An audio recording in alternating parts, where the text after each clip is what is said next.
네, 오늘 함께 나눌 국가의 내용은 하나님의 성품으로 이 자녀를 양육하기라는 내용입니다. 말씀은 출애굽기 34장 6절의 말씀이 되겠고요. 출애굽기 34장 6절의 말씀은 여호와께서 그의 앞으로 지나시며 선포하시되 여호와라 여호와라 자비롭고 은혜롭고 노하기를 더디하고 인자와 진실이 많은 하나님이라. 예. 여기 말씀 보시면은 출애굽기 34장 6절의 말씀 보시면은 이 말씀의 내용에서 하나님이 하나님 자신을 이렇게 표현하시는데 첫째로는 자비롭다, 자비로우신 하나님. 그리고 두 번째로는 은혜롭다. 그리고 노하기를 더디하신다.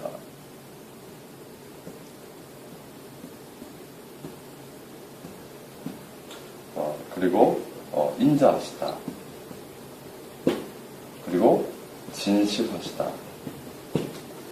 총 이 5가지가 나옵니다. 하나, 둘, 셋, 넷, 5가지. 특별히 여기는 인자는 그 하나님의 어떤 진실한 사랑 볼 수 있고요. 그리고 하나님의 신실하심은 이 성경 원어에 보게 되면은 진리라고 되어 있습니다. 진리. 하나님 자체가 진리가 된다는 의미를 가지고 있죠. 그래서 이 5가지의 어떤 하나님의 어떤 성품을 생각하면서 우리가 이 자녀를 양육할 때 이러한 성품을 가지고 자녀를 양육하는 것이 얼마나 중요한지 함께 말씀을 나누고자 합니다. 왜 그러냐면은 사실 하나님께서 이스라엘을 대하실 때에 어떻게 대하시냐? 바로 이러한 하나님의 성품으로 하나님이 이스라엘을 대하십니다. 하나님의 자비와 은혜와 이게 노하기를 더디한다는 표현은 성경에 어떻게 되어 있냐면 인내라고 되어 있습니다. 인내. 오래 참으심. 네. 그리고 하나님의 진실한 사랑. 그리고 하나님의 진리가 우리를 다스리신 하나님. 그래서 이런 5가지의 하나님의 성품을 통해서 우리가 하나님께서 이스라엘을 이렇게 대하셨는데, 다스리셨는데, 그것을 우리가 기억하면서 이 5가지 성품을 하나하나 짚어보면서 그래서 자녀를 양육해야겠다는 의미에서 함께 말씀을 나눠보도록 하겠습니다. 오늘은 그 첫 번째로 하나님의 자비하심입니다. 하나님의 자비하심. 성경이 말하는 여러분 자비하심은 어떤 것일까요? 특별히 이 하나님의 자비하심은 신명기 4장 31절의 말씀 보시면은 내 하나님 여호와는 자비하신 하나님이라. 그가 너를 버리지 아니하시며 너를 멸하지 아니하시며 내 조상들에게 맹세하신 언약을 잊지 아니하시리라는 말씀이 있습니다. 사실 우리가 먼저 성경 말씀을 좀 해석을 한다면은 이 신명기 4장 31절 말씀은 어떤 말씀이 이 앞에 있냐면은 이스라엘이 하나님 앞에 범죄하여서 우상 숭배를 할 때에 이스라엘이 하나님을 떠나서 우상 숭배를 할 때조차도 하나님의 인자하심이 있는데, 하나님의 자비하심이 있는데 어떻게 하신다고요? 하나님께서 너를 버리지 아니하시고 멸하지 아니하시고 언약을 잊지 않으신다는 거예요. 버리지 않고 멸하지 아니하시고 그리고 언약을 잊지 않으신다는 거예요. 자, 우리는 여기에서 이 하나님의 자비하심을 좀 해석할 필요가 있습니다. 성경 원에 보게 되면은 이 하나님의 자비하심은 이 동정심과 거의 같습니다. 동정심이 무엇입니까? 동정심은 일반적인 그 단어의 의미는 다른 사람의 형편을 생각해서 그 사람의 아픔이나 고통에 대하여서 함께 슬퍼하거나 함께 이제 동참하는 말이죠. 동정심. 근데 이것은 일반적으로 보게 되면은 우리가 어떤 안타까운 일을 경험하고 있는 사람들한테 우리가 동정심을 가지는데, 사실 하나님께서는 이 성경에서 말하는 하나님의 동정심은 어떤 것이냐면, 하나님은 우리 인간이 죄를 지었습니다. 우리가 죄를 지었으면 당연히 죄의 형벌을 받는 게 맞죠. 그런데 하나님은 그 하나님의 동정심이라는 것은 어떤 것이냐면 우리가 죄를 지었을 때에 우리 어떤 연약함, 우리 연약함을 보시면서 우리를 불쌍히 여기신다는 겁니다. 불쌍히 여기신다는 겁니다.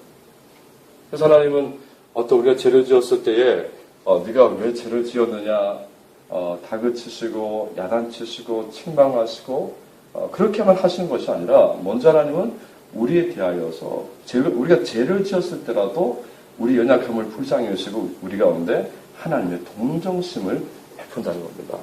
사실 우리가 이 성경 말씀을 보게 되면은 성경에서 얼마나 이스라엘이 자주 하나님 앞에 범죄였습니까? 근데 우리가 여기 있는 말씀대로 보게 되면 어떻습니까?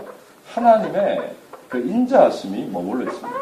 하나님의 동정심이 머물러 있어서 이스라엘이 완전히 멸절되지 않는 것을 보게 됩니다. 하나님은 약속하신 대로 그 하나님의 그 인자하심, 자비하심, 그 동정심 때문에 이스라엘을 완전히 버리시거나 멸하지 아니하시고 그 언약을 또 잊지 않으심으로 말미암아서 이스라엘을 이렇게 붙잡고 있는 것입니다. 사실 이런 것들이 우리가 자녀를 양육할 때에 아주 큰 어떤 사이트가 됩니다. 아주 큰 어떤 우리가 보아야 될 내용이 됩니다.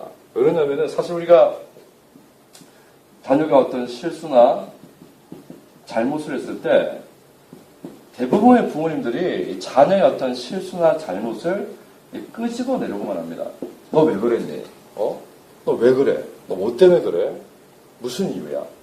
이렇게 다그치고 아이들을 야단치고 때로는 해초리도 드는데 이 해초리와 그리고 야단을 이제 치지 말라는 얘기 아니에요. 중요한 건 뭐냐면은 자녀들이 실수하고 잘못했을 때에 무엇이 필요하냐면 부모의 동정심, 자비. 이 동정심을 통해서 지금 내 아이가 왜 이와 같은 행동을 했을까? 그럼 이제 원인을 찾아보면 어떤 이유가 있겠죠, 이유를 가만히 들여다보면은, 얘가 이래서 이렇게 했구나. 참, 마음이 아프다. 이게 뭡니까? 이해죠. 이해. 자녀에 대한 이해. 여러분, 하나님께서 우리에게 동정심을 가지고 하나님의 자비하심 베푸신 게 뭐냐면, 우리를 이해하시는 거예요. 우리를 이해하시니까 우리가 죄를 지었어도 그 죄에 대해서 하나님 무조건 멸하지 않냐하시고 우리 연약함을 아시고 우리를 참으시는 거예요. 우리의 잘못에 대해서 우리 죄에 대해서 완전 멸하시거나 버리시거나 그렇게 하지 않냐하시고 참으시고 언약을 기억하시면서 우리를 다시 이렇게 일으켜 세우시는 하나님을 볼 수 있습니다. 그래서 우리가 자녀가 실수나 잘못을 했을 때 먼저 무엇을 해야 되냐면은 자녀를 이해하려고 노력하셔야 돼요. 이해하려고 노력하고 그리고 자녀에게 이해하려고 노력한 다음에 그 자녀가 잘못된 것을 실수한 것을 함께 이야기 나누면서 이야기해주면서 이제 이거 고쳐야겠죠. 잘못한 것을 갖다가 이해를 한다고 해가지고 덮어줄 수는 없죠, 그래서 덮어줘서는 안 되죠. 이해는 하지만은 이것이 실수는 그렇다 치죠. 실수는 내가 부지 중에 나도 모르게 한 잘못된 행동이니까 이것도 이제 우리가 실수하지 않도록 가르쳐야겠는데 의도적으로 계획적으로 그죠? 이렇게 잘못을 했을 때 죄를 지었을 때 이때는 우리가 아이를 이해하지만은 동시에 그 아이의 잘못에 대해서 죄에 대해서 그릇된 것에 대해서 꼼꼼하게 가르치고 또 돌이킬 수 있도록 자녀를 양육하는 것이 필요합니다. 그래서 아마 우리가 만약에 이렇게 자녀를 양육하게 되면은 아이들이 상당히 건강하게 자랄 수 있습니다.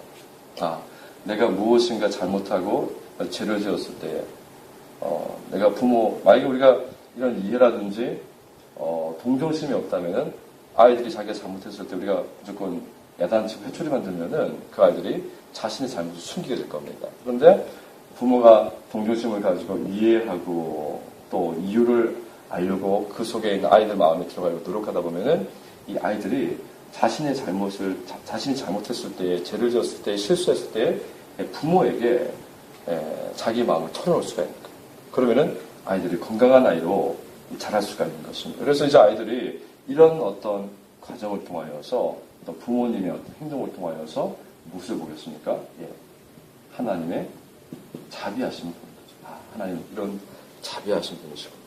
그래서 우리가 자녀를 양육할 때에 이런 어떤 자비, 곧 동정심, 곧 이해하려고 하는 마음. 어떤 이유에서 그렇게 했을까? 아이들 좀 더 깊이 있게 들어보려고 노력하고 또 품을 수 있기 위해서 이해하려고 노력하면은 우리 아이들이 잘못은 하지만은 실수하지만 때로는 죄를 지을 수도 있지만은 건강하게 자랄 수 있다는 것을 기억하시고 하나님이 우리를 그렇게 대하고 있다는 것을 기억하시고 자녀를 키울 때에 또 양육할 때에 이러한 어떤 하나님의 성품으로 양육할 수 있기를 간절히 바라겠습니다.